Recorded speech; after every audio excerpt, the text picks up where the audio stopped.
There's a time to sell. In commercial, many people never make it to that level to even try to sell. Commercial's about knowledge and information. I'm talking about when you got three guys and you're going in front of an institution or you're pitching a development, you can add some sizzle on those pitches. If you're a residential real estate agent earning $200,000 a year and you want to grow your passive income, this show's for you. Learn the secrets other agents use and hear from experts in our field in order to guide you along your journey to investing in assets like apartment communities so that you can turn your commissions into cash flow. I'm Randall DeCleared. Let's go, baby. All right. Welcome back, agents. Today, I am continuing the series with some top agents. Today, it's kind of interesting. We're talking about commercial real estate, another retail guy in the commercial space. He's an awesome guy. His name is Jon Corbiscello, and he is now with Ripco out of the New Jersey office. So he does commercial. We talk about his transition. His main shtick is that he's doing national representation of some well-known brands. We talk about that. So you'll hear it in the show. You'll hear him talking about that. We talk about how he transitioned from the residential real estate market into commercial and what that is like. And he gives some tips actually on anyone looking to make that transition. So definitely helpful there if you are thinking about that yourself. And then we discuss a lot of things like we talk about culture a bit, tips on networking if you're going out and networking. And at the end, it's really interesting talking to Jon because he opens up about his past and his upbringing and how that has shaped him as a man, and now how he's channeled that into, I guess he channeled his experience with his father into helping veterans. And so stick through to the end. It's a very interesting conversation. Jon's doing some great things in the space, and I know he's helping out veterans. Again, at the end, we talk about an awesome event that he's putting on that is basically sponsored or in conjunction with the Navy SEAL Foundation. And so that's at the end. You're going to want to hear about it, what they're doing, and what's happening in the New York, New Jersey area this summer. Check it out. You're going to want to go see it if you can. And if you can make the trip and go up, I know I'm going to go up there. He invited me up, so I really want to go check that out. I think it's going to be an awesome event. As always, if you're getting value from the show, please like, subscribe, wherever you listen to this podcast. And we're looking to get in the top 1%. And with your help, we certainly can do that. So without further ado, let's go, Jon. Let's catch up.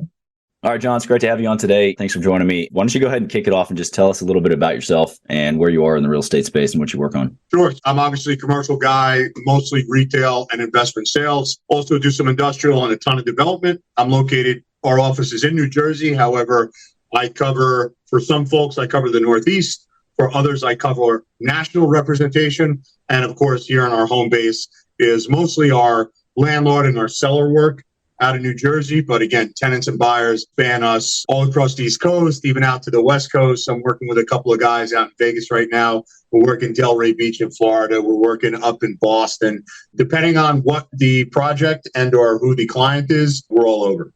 Yeah. Okay. So when you say development, like what type of asset class are you developing? Multifamily, mixed use. Yeah. So are you doing that all over the country, or are you guys focused on the development multifamily there? So most of that stuff is, seller based, landlord based. So most of it is here in New Jersey. We do know of projects out of state, but most of that is centralized here in North Jersey. Yeah. Are you brokering those deals, or are you actually principal on those? For the purpose of the conversation, I'm a broker on it. Okay, right on. I mean, we can take the conversation anywhere. Just kind of curious. I'll put it this way. There's certainly opportunities to get involved, no doubt. One of them is an in the family, quote unquote, property. So you can look at that both ways. And my role there is a little bit more than what a normal broker would do. Yeah, that makes sense. Yeah, we do some of the same. I'm a broker, but most of my stuff has all been focused on investment sales and acquisition, acting as principal and that sort of thing. So yeah, that's why I'm kind of curious. On the brokerage side, I was just looking, it looked like recently you just changed and now you're at Ripco. Is that correct? Yes. Yeah. Awesome. Thank you for noticing. I'm originally a Jeffery Realty guy. I mean, my real estate days started back in 2009. I was with a small boutique residential firm. I quickly got out of that. I worked for a commercial firm out there and took a little hiatus. Was an underwater welder for quite some time and did some underwater construction as a diver. And all throughout, though, I remained a landlord. I stayed in the real estate business. I tore both my biceps some years ago, 5-6 years ago at this point, and I jumped back into the retail sector. I was a Jeffery Realty guy for 4 years. I took an opportunity at KW Commercial which was not a fit. However, it took me a little while to make the change. I had some health issues. And when I recovered from those health issues, they pretty much didn't do anything with anything we discussed.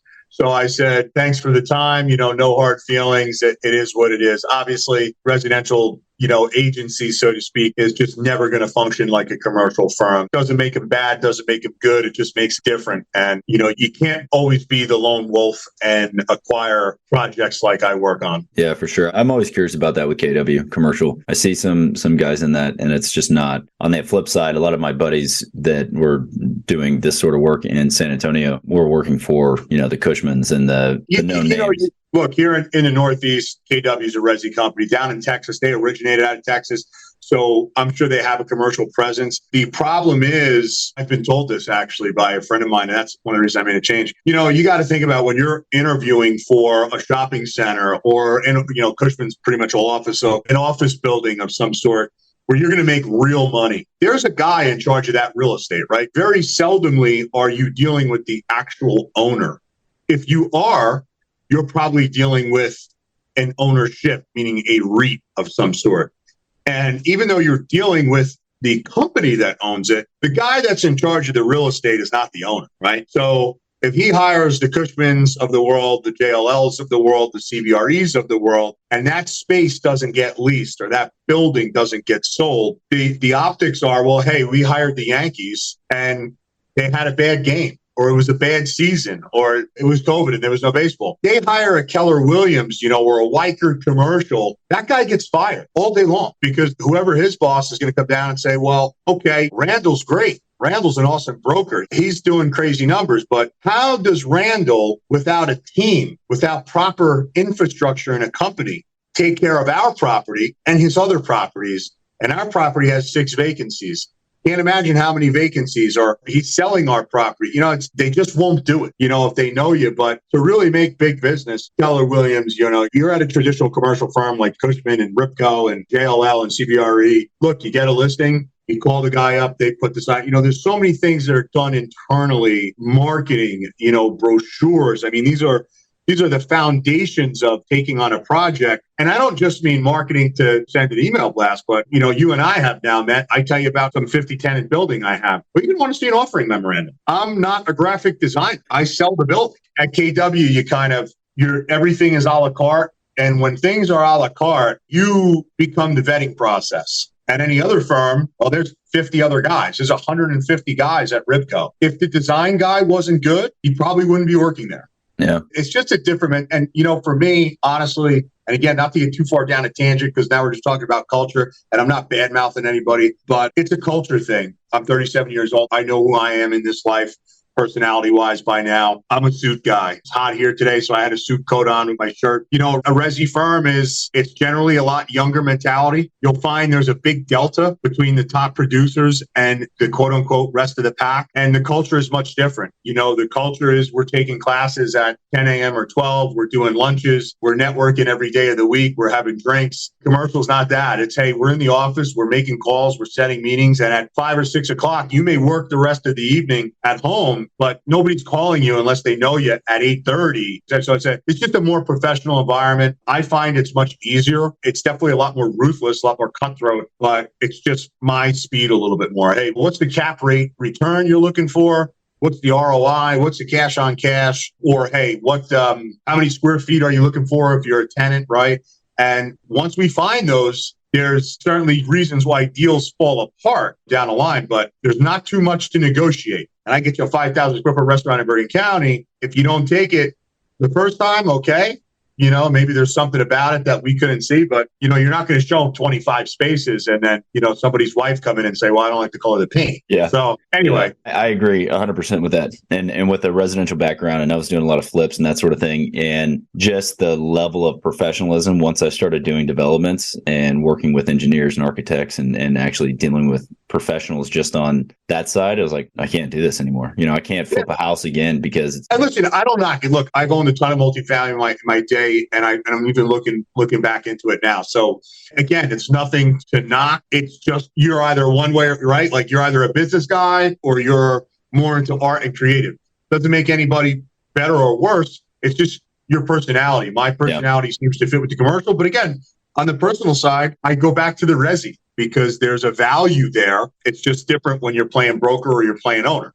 Yeah. So it may be a good thread we can pull on then, because a lot of guys, I would say, and guys and girls, people that I talk to, agents, they are in residential because it's the path of least resistance. And so you started there, it sounds like, and then you transitioned out. So how did you take that transition? And then what advice would you have for anyone who's looking to make that transition? It's a great question. So how I made the transition was I had a secretary. Her name was Antoinette, and she was aggressive. And I had a residential client who was looking for a restaurant at the time. And there was a listing that I wanted to see. I told Antoinette to call the guy. Antoinette called this guy so much that he called me back and he said, hey, it's in New York City. I don't recognize your name, but I'm calling you back because your secretary has called me 80,000 times. He's like, so one of two things is going to happen. We're going to make a deal or you're going to stop calling me. I'm like, hey, fair enough. I actually wound up going on a showing with the guy. I met the guy, and within about 10 minutes, he started asking me some questions, hey, what's your percentage? And, what are your thoughts? And he said, hey, look, I don't think you're the right fit for residential. He was like, but I could really use a guy like you on my team. Now, that's how I made the switch because I then wound up working for him. And by the way, I was a managing director of that residential firm. I was, top. At the time, we had 3 producers, and every month I was battling out with one of them for the top seat. The advice I would have for folks, the mistake I made in that transition was when I look back, I went to a small firm for a higher percentage of commission. If I could do it all over again, I would have went for a bigger firm, and I would have learned. I would take in a much less percentage, learn the processes, learn the people. Look, I do very well for myself now, but I can only imagine what I would have been. And I say that because New York is a place where obviously your name and your business card matters. They want to see the big company and you get to know people through that. I went for the rogue agent kind of route, enticed with the big commissions and the low overhead, but you're only as good as your mentor at that point. And my mentor turned out to be someone who at the time had a different priority. And as a result, I left that company. I took my hiatus. And obviously, I went back to what I know when that ride was over. But for anybody looking to get into it, do your research. I'm very big on culture. I'm very big on personality. There's a ton of it's not a ton, but there's multiple commercial companies you can work for. The question is, where do you fit in? Are you a Cushman guy? Are you a CBRE guy? You have to do your research. You have to know where you're going to be a good fit. You don't necessarily have to like it. It's not a vacation. But it's a lot easier to like something if you fit in. You see 10 guys that look like you. Well, maybe that's a fit, or maybe you don't want to be around that. You just kind of got to, pick up. Some companies like CBRE are more corporate driven. So there's mandatory meetings, there's mandatory schedules. Others are a little bit more free and they leave it up to the quote unquote team leader who you'd be under if you're starting out. So you just kind of got to get a feel for where you're going to fit in. And of course, when you're starting out, that's very tough to do. So sometimes you just got to jump off the diving board and get into the water and try it. How'd you end up with Ripco then? Do you interview and just like the culture, or was it mainly that? So it's funny. I was actually talking to JLL at the time, and I called up one of my buddies at Ripco, and we were talking about a deal we were trying to do. And I kind of gave him hey, by the way, this is what I'm looking at. And he kind of hit me back with, so why haven't you called us? And I'm like, well, I had some dealings and they had a different structure. And I was like, yeah, I'm not really sure, it's for me. And he said, well, look, I think it would be worth it. We have this guy, Mike. He was a big Millichap guy. He goes, and I think it would be worth a conversation because a lot of things that used to be have changed. And we're now also bringing over some really big names. And we have a lot more clout here. And again, Ripco always did in New York.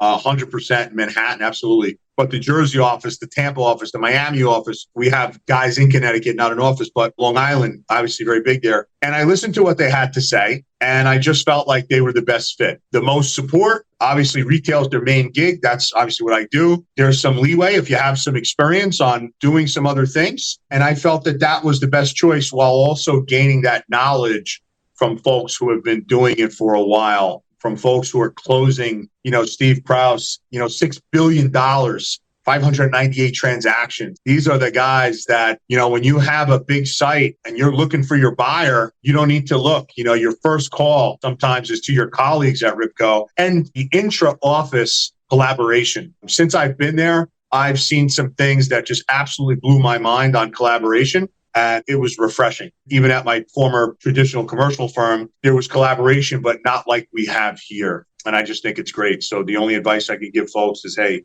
do your homework on where you go. You're going to be there for whether it's a long time every day and a short time overall, or just a long time overall, super important. Yeah.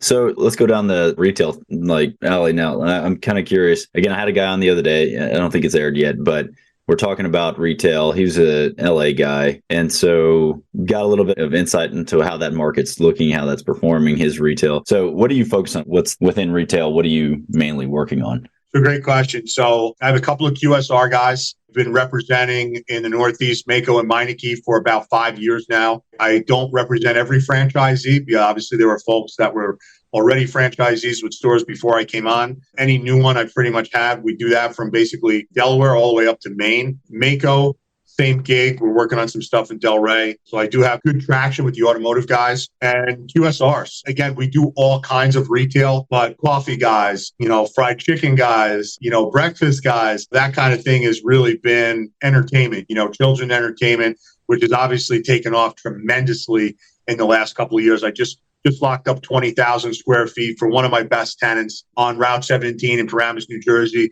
which is arguably the best retail strip in the country. If it's not, it's certainly top 1 or 2. And, we've kind of transitioned from, again, fast food was obviously very big as a result of COVID. We saw a lot of towns, again, New Jersey, a little bit more strict with our zoning and our guidelines out this way. And that goes for the entire tri-state. We saw a lot of towns who were not allowing drive-throughs. So this really kicked up the drive to try to accomplish that. And now, did that stick?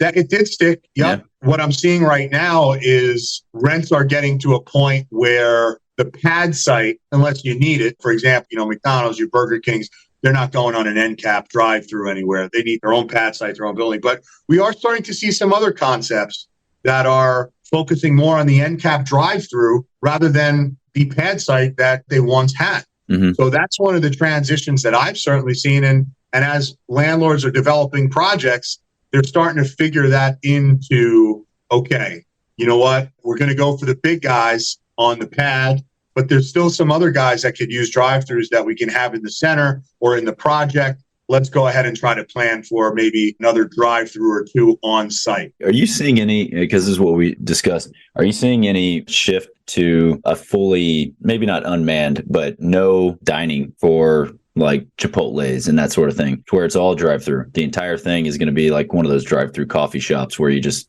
quick grab and go. So that's a great question. What I've seen, what I've heard and discussed with franchisees and companies, the expansion of the drive-through, meaning from 1 lane or now 2 with the Chick-fil-A's and the Sonics, even to maybe 3 or 4. I don't know if we're ever going to rule out the interior space. And look, part of the reason for that is you pass by any Chick-fil-A, at least here in the tri-state, there's a line any time of day. Yeah, that line is 15 or 20 cars deep. However, if you pull into the parking lot and you walk in, you can be served within 10 minutes. So I think it would really be a disservice to customers and the brand itself if they just totally did away with the interior space. I think you lose out on a lot of business. Look, there's people who want to sit in their car. There's people who, on that particular day that they went to Chick-fil-A, maybe they're not working. Maybe they got 3 kids in the car that they don't want to get them out of the seat and run around the interior of the space.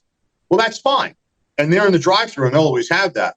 But for a guy like you or a guy like me who's out there running around, no client, no customer, no family in the car at the time, and we got 15 minutes to eat, pulling in, I'm going inside. Yeah. Yeah, and that works for me. And your situation being, having a couple kids in a car or maybe being on a conference call, that works for you in that moment. So I don't think there's a necessity to do away with it. Now, I have seen many of the QSRs reducing their footprint. Now we're talking 1,700 square feet as opposed to, 4,000, 3,000. Some we're talking 1,200 in a little bit of a, limited item, limited selection kind of thing. So there's definitely changes to be made, but I don't foresee it being the norm that it's just only drive-throughs. I think it would be a traffic nightmare and disaster. And I think people would give up on some brands. Yeah, that makes sense. It may have been more like hey, we're not going to have a playground at McDonald's. we're not going to have I think that may have been where the conversation was going. I think those days are over, but Yeah. I have seen some come alive with those playgrounds. But yeah, I think that's kind of changing of the times, if you will. Yeah. Do you guys have like indoor parks up there? We have a place called Airtopia down here, and it's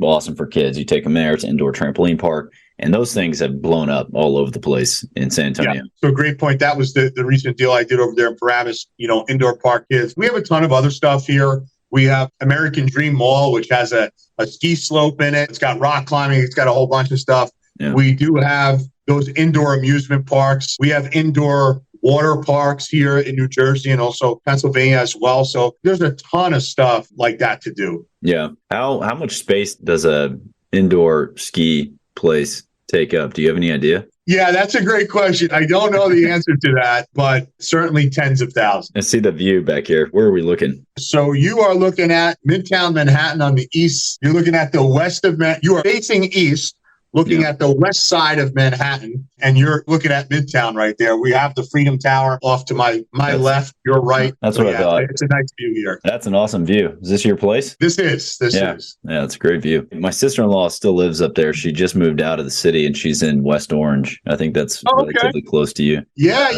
I'm doing a project down there right now, actually. Yeah, she loves it. Commutes in, still works in town, but yeah, she's out there. So we're going to come up soon. Have to hit you up, catch up. Yeah, we'll grab a drink anytime. For sure. So, all right. Again, a lot of the purpose of the show, I'm trying to figure out, not just for myself, selfishly, I want to, learn more about retail, learn more about all kinds of different asset classes. I had a crypto guy on the other day. We're talking about crypto funds and all, So the premise is getting agents and getting real estate professionals to start investing in real estate in general, different asset classes, putting their money to work so that they can actually get some return. So on deals that you're working on, like retail space, the reason I was asking you is, again, if you were principal in those deals and how you're structuring those, is because I'm curious about offerings as they come out for these types of things. Like what are typical returns on a retail deal if I'm an LP coming into a deal like that a syndicator's putting together? Are you seeing that side of it? Or are you... look, there's really two different types of syndication, right? There's small syndication, which is generally between, I would say, maybe 1 to 4 guys. And then you go SEC syndication, which is your larger funds that are inviting people in, maybe 200 people in, maybe 50 people. That's a separate entity because they'll usually kind of make a minimum, maybe a maximum. And it's regulated by the SEC. So it's probably not something someone's going to do out of the gate. As far as not necessarily a smaller project, but the other version of that syndication was you and I are the general partners and we put it out to 10, 15 people or whatever to come in as limited partners and then get a bump in the rate of return. There's really no standard offering. It's definitely very site specific. What is the reason for the acquisition? Is it a value add? There's a lot of that here. My old company, those guys made their careers off of buying shopping centers. Value add. There's a traditional cap rate deal, which is a little bit more straightforward. A lot of guys will offer a percentage, a 6%, maybe before payback, and then a 2 or 3% bump. But again, it's dependent on how much they're looking for. And I also think it really depends. They'll go somewhere with something, but it depends on how many people they're looking to bring on and what that looks like for them. So again, super site specific or not site specific, but scenario specific for who that GP is. Yeah. And what he actually wants in return and how much he's putting into the deal, right? If it's something that's super management intensive, you got 25 tenants. Well, we know there's going to be a management team there, but that's a little bit different if they're the one liaisoning and speaking to them. If it's a 2-tenant building or if it's a McDonald's or I shouldn't say McDonald's, bad example. If it's a fast food place that closed down and somebody's got a line on maybe a medical use, like an urgent care, that similar setup, they're going to go ahead and take it. The return may not be, obviously there's a return for the value add. So that will increase, obviously, the value of the building or the site rather. But the GP may say, look, man, I already lined up the tenant. I'm just looking for cash. Yeah. I'm just looking to raise capital here, right? Sure. But in that scenario, like what is typical? What do you see? Again, You can take it either way. Assume it's Right. a larger syndication. It's a $20 million deal. You got to raise some capital for it, and you're bringing in 50 people or something, and it's a 506B, whatever it is. As an LP, if I gave you $100,000. Again, it's just a tough question to answer because at the end of the day, okay, if we're raising that 20 million, how much of that 20 million are you? Is the GP going out to say, look, I want 5 guys to put in $4 million. Am I allowed to invest if I only have 500,000? Right. And here's another one. Am I capped at a certain? So, for example, a lot of times real estate companies will send out an email, look, we're going to buy this building. We'd like to know who's involved. To be fair to everyone, there's going to be a minimum and there may be a maximum as well. And that maximum may be to allow other people to get involved. It's not fair that Randall has $2 million to invest and everybody only has 40 grand, so, hey, okay. And if the investment is $1 million, well, obviously Randall got 2 million. So he's going to put in that 1 million. He's going to be good. That's not really how a lot of people structure it. They want to give an opportunity, but again, if you're a private couple of guys getting together, I think that number decreases a whole lot. And oftentimes you may even have a side agreement going with somebody with another limited partner. Hey, I can only put up this much, but out of the proceeds, you have 2 limited partners. One guy's paying back another limited partner to invest for him. There's all kinds of things to consider. Most deals are going to require a proportionate share of cash calls. Right? Hey, we bought the building. Now we got to fix the building up. Well, you're in theory a 2% owner. You got to give me 2% of the cost of the repair. I've seen deals where that's not the case, but then again, the rate of return is much different. Yeah. Hey, GP says, look, I'll take on the cash calls, but I'm not paying you a 6% and then a bump to 8 or something like that. I'm giving you, 5 day long. Yeah. Because it's my cash. All right. Well, that's interesting. I'm always curious just how it compares to a lot of the multifamily deals that I'm looking at, because there's kind of like a boilerplate template on the multifamily side. You can mess with it a bit, 80-20 split, no pref, that sort of thing, 7 pref, 70-30 split, whatever it is. They kind of all work out the same. It just depends on the investor base that you're going after. So I just didn't know if there was something comparable to that on the retail side where you're like, all right, guys, this is what I see a lot of on offerings. Now, because a lot of the times, oftentimes what you have happen is the broker's also the one finding the deal. Yeah. So the broker oftentimes doing it in reverse. Yeah. Hey, I found you the building. I think I can get a line on it, but I'm the limited part. Yeah. I'm going to tell you how much I want to invest. Or hey, us 3 are going to do that. So again, I understand what you're saying. Yeah. But for the retail stuff, especially value add, I haven't seen something that always comes up that I could say, okay, this is a streamlined whatever. Multifamily cap rate deal, probably a little bit more organized. I can see where you're coming from and see that be the case. So when you, again, I guess get back to like high dollar productive activities, just because it sounds like you get shit done. So I'm kind of curious how you went from the single family into the multifamily, and like, how did you, one, build these relationships with potential tenants coming in? Because you've got some names there that you're dealing with and working with. Like, how did those come about? And then how did you really start just building your business? What are some strategies that you use that maybe someone else could pick up? We're proud to be sponsored by Ridgeline Investment Group. Ridgeline has a track record of transacting more than $53 million in assets throughout Texas. Ridgeline is currently looking to acquire 100 to 200 unit Class B multifamily communities between 5 and 20 million in San Antonio, Temple, Waco, Tyler, and other Texas secondary markets. To learn more about Ridgeline Investment Group, visit www.ridgelineig.com. I call it ground and pound, man. It's getting on the phones. No one likes to do it. I did it today. I do it every day for different things. You got to show up. Might make 500 calls in 3 days. Might not get anybody to pick up or anybody to listen to you. Next call you make, you got a relationship. Biggest thing I can tell people is, or share, is you have to go in with your eyes open. Oftentimes, the biggest issues with people are there's such tunnel vision, or they're so laser focused on accomplishing a step or a task in the goal or to the mission or an evolution of the mission, that they lose sight of what the mission actually is. And the mission is more business. The task is hopping on the phone or knocking on doors, or whatever you're networking. Some guys are better going out in the evening times. They like to do their networking in places or country club or wherever it is. But it's important to realize that when you get that no or that, it's not going to work out here, that you have the ability to transition to something else. Randall, what's going on? I got this building for sale. It's in, it's in Midtown Manhattan. I looked your name up. You got some property. Or how about this much easier one? Hey, man, I got this building for sale. I see you're in Midtown Manhattan. I'm screwing myself up. Let's say I'm calling you, and I'm calling to see if you want to sell. Guy says, no, I don't want to sell. Okay, great. Hey, let me ask you something. I'm working my call list here, and I'm calling like 200 owners. Somebody's going to sell. Somebody's going to say yes.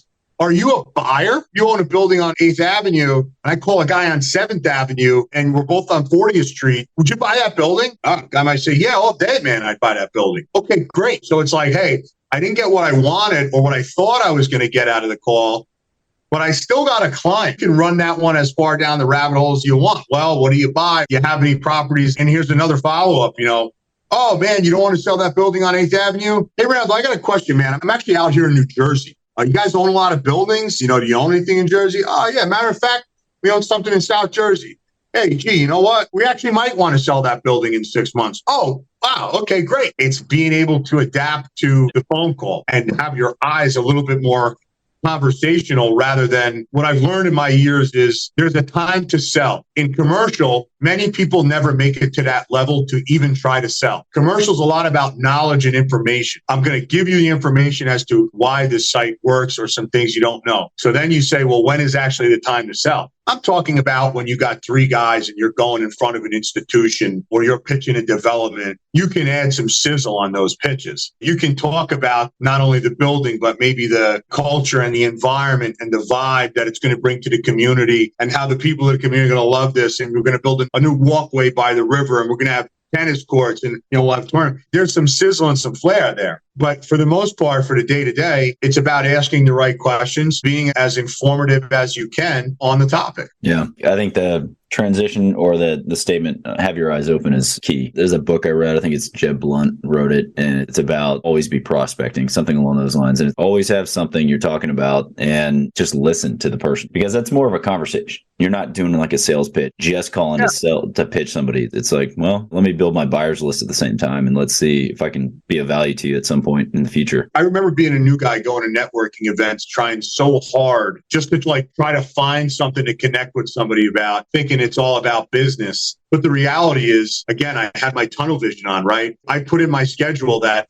from 6 to 7, I'm networking. In order to have a successful network, I got to leave here with 10 names. You spend some time in the business and then you realize you're going to these networking events and you're going to take a break. You're going to grab a drink. You're going to socialize. You're going to see some people that you know in the business. My advice to those who maybe are not at that level of comfort yet is go and have a conversation with someone about something, because you might make a friend or you might find a common interest. And look, relationships take a long time. I have some folks in this business. I still dive recreationally.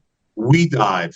We've gone on dives together. I've been to my landlords' homes in other states, not because I was the greatest broker in town, but because we had some type of common thread. And those guys reach out to me when they got something in my area. It's not all the time. It's not every year, and I also call them and they call me for the holidays. So it's about business as a whole, but it's not always about having the most advanced intellectual conversation about the real estate market every time you're talking to somebody or at a networking event. You kind of realize, look, within the first 5 minutes of an individual, you take anything you know well, whether that's real estate, whether that's boxing, ice hockey, whatever. And I put you in a room with people and I say, look, talk to 5 people. You only have 2 minutes. And at the end of 2 minutes, I want you to tell me who's the professional, who's the first day, who's kind of middle of the road, you'll know, because it's not always about what you're saying.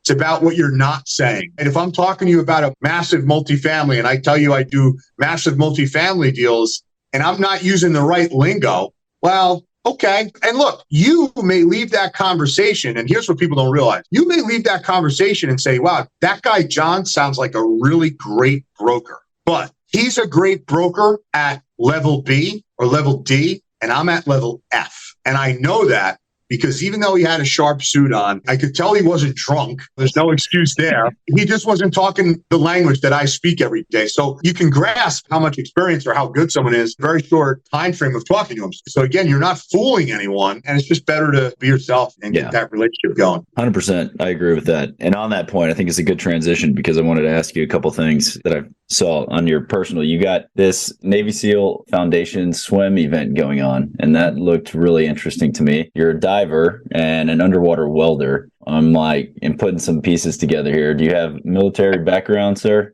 Great question. So no, I was not in the military. I am an active member of the Civil Air Patrol. What is that? I saw that as well, and I wanted to ask you about that.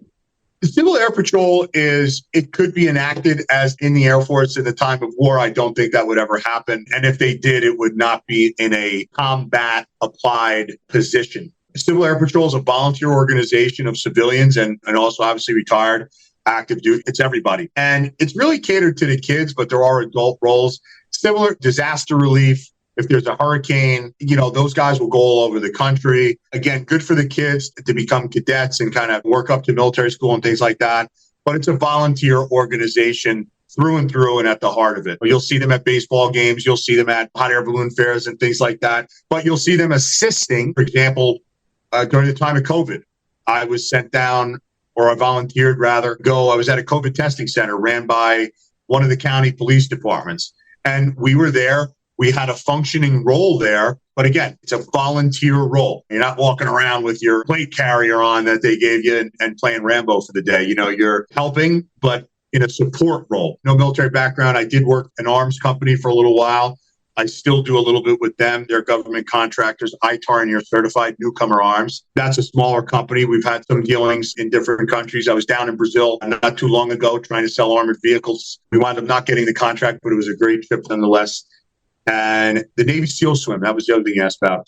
So Bill Brown, veteran, Navy SEAL. He's a very close friend of mine. I can tell you a very funny story about meeting Bill Brown and how we became good friends and us almost beating each other up in the ring and that stuff. But that is a wonderful event. We are on our 5th year now. We do swim across the Hudson. It used to be with another organization, the GI Go Fund, but we've now signed on this year for the Navy SEAL Foundation. Bill Brown asked me one day, leaving the boxing gym at 5:30 in the morning in Paterson, New Jersey. He says, "Hey, man, you want to swim across the Hudson with me and David Goggins?" I was like, "Now?" Oh, it's February. And he was like, "No, man." He was like, in the summertime. I'm like, "Yeah, all right. Yeah, sign me up. Let's do it." It started off as what was going to be like 3 or 4 guys just swimming. And at the time, these organizations picked up on it. Fox News picked up on it. And the purpose, and it's very important that I mention this, because a lot of the times we forget what it's for in the hype and the coolness of it all. It's a super cool event. We're capped at 350 this year. We have now opened it up to the public with some tryout swims. You have to prove yourself. The first year was SEALs only. And the function of the event at its origination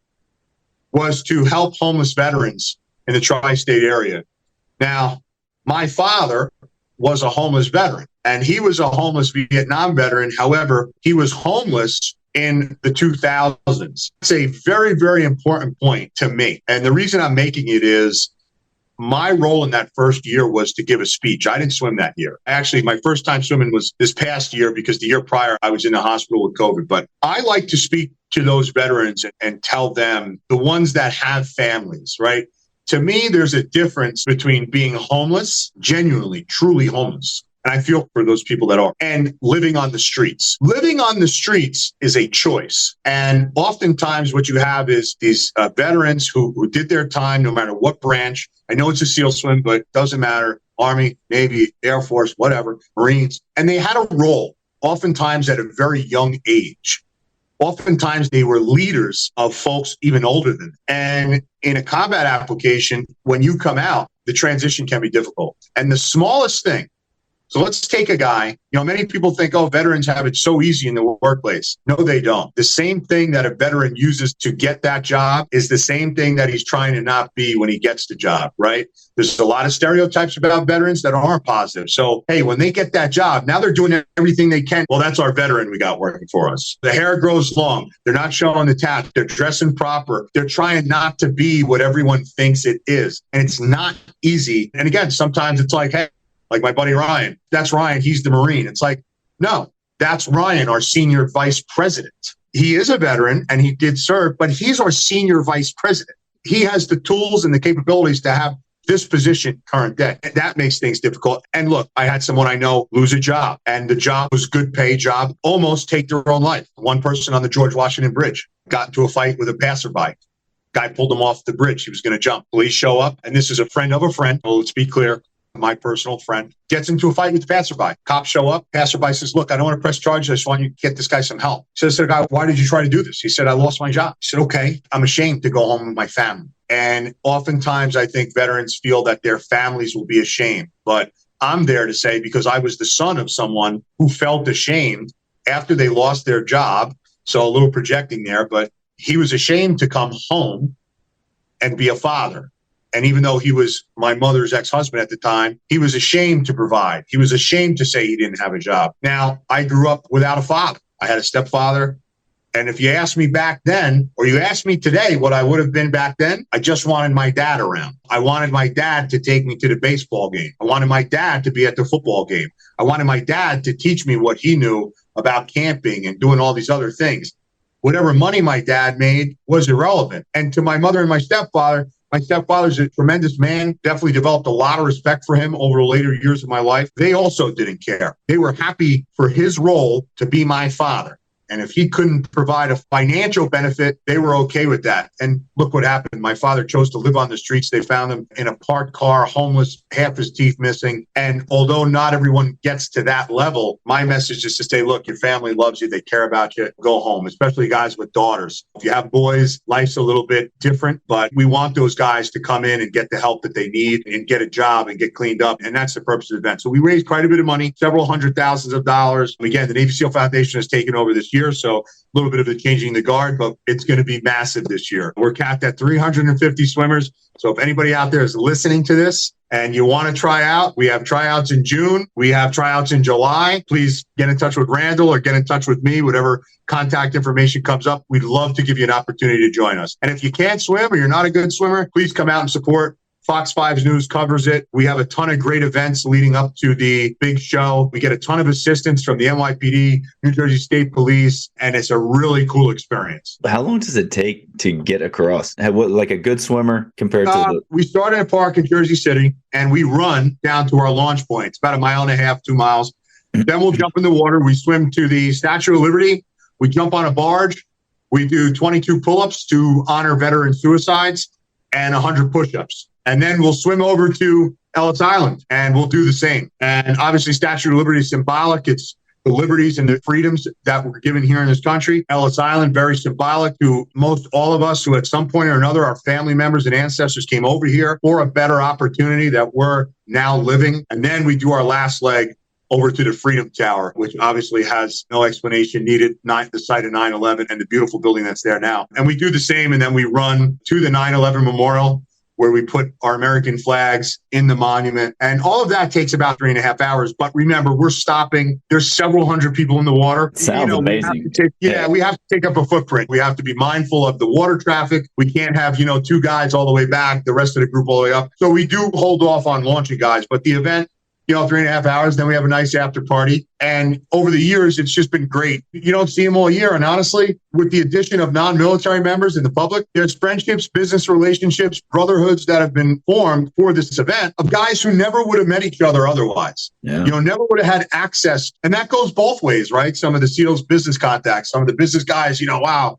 Hey, a couple Navy SEAL friends, great. But true friendships and bonds have been formed, and I'm thankful every year that I get to participate. Yeah, sounds incredible. And I will certainly, if you give me the link, I'll put it in the show notes. Anybody listening that wants to go. When is it again? What's the actual? Our date is August 19th this year. It's a Saturday with a rain date of August 20th. And I'll say rain, I should say contingency, because it could be raining as hard as it is. We're going to swim, but if it's lightning, we won't. Yeah, I'm going to say. I've seen Goggins do. I don't know if he's still swimming these days, but I heard he had some health issues recently. But yeah, he's jumping in the water. That guy, he's going. He's going, man. He's going. Yeah. Well, That is awesome. I'm glad we got to that because I saw it on here and I definitely wanted to ask you and chat with you about it a bit. I'm glad you shared that. You're doing something with purpose is what it sounds like. And it's great to hear. So look, we're at the top. I always wrap up. I ask a few questions at the end just to kind of get to know you a little bit more. And that was a good start to it. So, but I just want to know, what's the favorite pastime you have that's not related to your business? Oh, that's an easy one, man. Adventure. I love scuba diving. I used to be a skydiver. I'm actually going to try speed flying in another month. You know, those guys who run off the mountain with the parachute.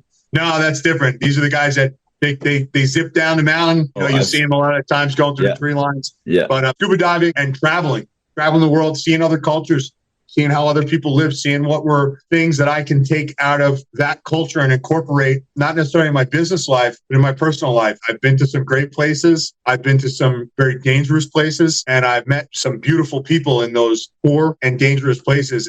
And those are the places that honestly affect you the most and really make you come back to the greatest country here and say, okay, this is the greatest country, but I'm missing a few things. And I'm missing a few things in my life, and those things aren't material. Sometimes it's just spending extra time with your family.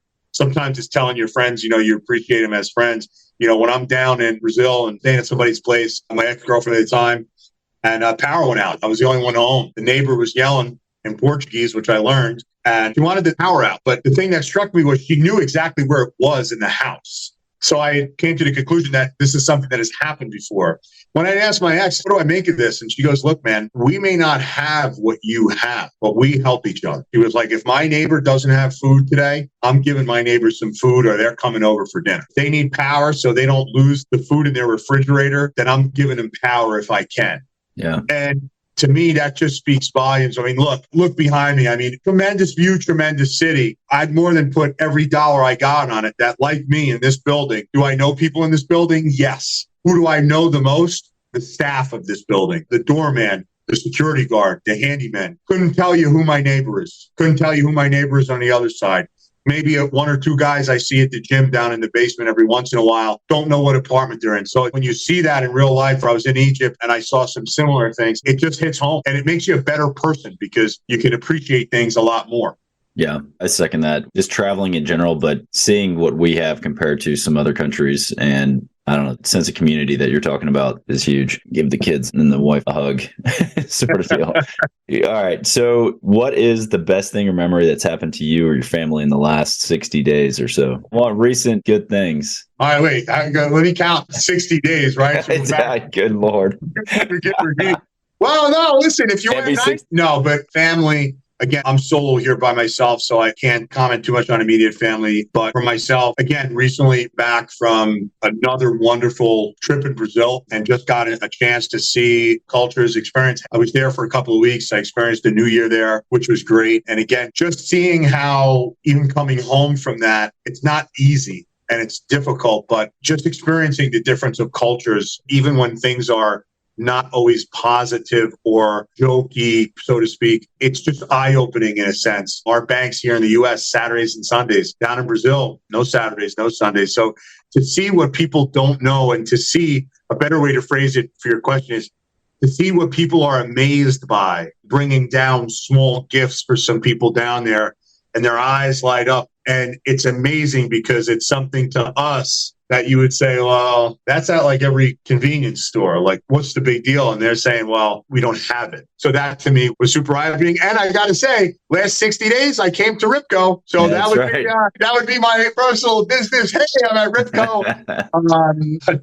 For sure. But yeah, that's what I would say. That's a big one. Both of those. I got to ask, because we talked Brazil quite a bit. And in not a previous life, but in recent history, I've been working with a guy that he's semi-famous, right? He's a figure on television, but he started a fund, and their fund is investing in Brazil heavily. Real estate guy, real estate fund. So is something going on down there? And I asked another guy this recently, and then I just see a deal between China and Brazil. And so somebody else mentioned, the real is like a currency to watch. They're like, what's happening? What's going on that I'm missing down in Brazil? From that aspect, I don't really know. I would love to connect with you, with that gentleman, if you felt it appropriate. Sure. Because I'd love to do some investing in Brazil myself. It's a little bit different, but maybe this particular person has a little bit more experience than I would at that. Obviously, Brazil, China, Iran, Kenya, they're coming up with their own currency. Yep. Brazil is a very rich country in natural resources, but they keep the money away from the people. They keep the people poor. That's kind of status quo on socialist style countries. But I don't know what's taking place there like that. But yes, obviously you saw the post. They're creating their own currency. There's obviously something going on. It's a very beautiful and a very dangerous place. I mean, they have a new president, Luta. I was there on election night. I heard the gunshots in celebration, but I'm not sure. Sure. Yeah, it just keeps popping up. Like it literally is a thing. Well, keep me posted. I'd like to be involved on that one. I'll ping you separately and see if we can get a call with my buddy. Listen, the lifestyle is tremendous. Yeah, I mean, he loves it. He loves it. I thought about moving myself. I really did. Yeah, so we'll talk. So, last question, just a shout out to anybody, like one or two people, I guess, who have been most influential to the way you think or your success. So the number one on that, unfortunately, is no longer with us. And that was my grandfather. And I can't say he taught me everything I know in a literal sense, but he guided me through many things and made me realize that there are sometimes better ways to go about things than you think. And sometimes that comes with kindness and being kind and understanding to people in their scenarios and situations. You can't be a pushover, but sometimes having an extra ear or looking at things with a different lens make you invaluable to some people or companies or just a friendship, if that. So he gets the number one shout out. I do have a laundry list of mentors that have influenced me, way too many to really name. So I'll just go old school here and I'll throw mom in there. Mom's been a support system no matter what. She gets the brunt of it. Times she puts up with the hijinks. And as much as I bust her chops, she's one of those advice givers that you won't agree with. And you got to correct her while she's giving her advice and say, you know what? It's not what I just asked you. This is what I asked you. But as the weeks go on, you kind of realize, there was some good information there. But yeah, for me, again, growing up I did have a stepfather, a little bit of a rougher childhood, not rougher in a physical form, but just mentally. So as much as he is a wonderful person and he was willing to be a father figure, I didn't accept him back then. So my father figure was my grandfather. And when he passed and into my young adult life, my father figures, so to speak, were my older friends who were mentors. I got a buddy, Brian. I'll tell you right now, if there's a situation that I don't know the answer to, my buddy Brian is getting that phone call. And that's from everything from, relationships to business advice to scenario-based things. And obviously, huge shout out to him. I may not agree with everything he says all the time, but I will tell you, he operates old school, and it's handshake deals, and it's caring for the optics of another man. I don't mean in a relationship way, but as far as business is concerned, as far as, for example, you may have a situation, and I remember something like this. He'll tell you, hey, if you're on a group phone call, it might not be the time to exploit another man, whether that be professionally or if it's just a group of friends hanging out. And that's just an easy example, right? But something that we oftentimes forget. Oftentimes we're so ready to make a point, or we're so ready to be right, or maybe make a better point, that we take those easy opportunities and sometimes cost us big. And he's the first one to tell you, hey, if you made a deal with that guy 10 minutes ago and you find something right now that you could do better, well, you're 10 minutes too late. You made a deal with that guy. So if you want to approach the guy and say, hey, look, we made this deal, and he says, hey, Randall, look, we just made that 10 minutes ago.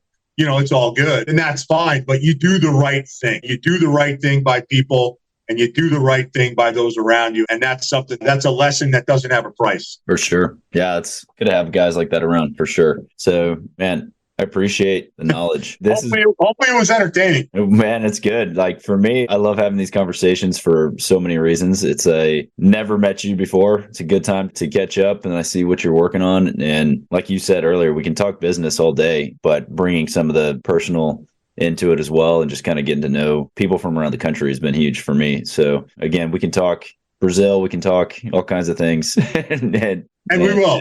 Business. But yeah, again, I appreciate you jumping on. I'm going to be up there, I think, in Thanksgiving. I think it's probably around the time. I was hoping that the swim, but man, I can't swim. That's why. Well, listen, man, you give me a heads up when you're coming in and I'll meet you. We'll grab a drink. I'm all about it. And if your mind changes, come up for a summer weekend and watch the swim take place. I mean, that'd be cool just to come up and watch it, but I don't think I could. I'll get you a spot on one of the boats, man, so you can watch it firsthand. That'd be awesome. All right, man. That sounds good. Well, listen, man, thank you for having me. Keep me posted on when this is going to come out, and let's chat offline about some of those other things. For sure. You'll get emailed artwork and all kinds of other stuff too. So awesome, man. Thank you so much. John, take care. Surprisingly, most of the agents we speak with got into real estate hoping to gain passive income and become work optional. However, only 1 in 5 ever start investing. Most are simply too afraid to start. Once you get educated by listening to this show, you'll be able to overcome that fear and become the 1 in 5 who are finding financial freedom. Don't miss a single episode. If you want to stay up to date, the best way is to make sure you're subscribed. So if you haven't done that, go ahead and do it now. And we'll catch you on the next episode.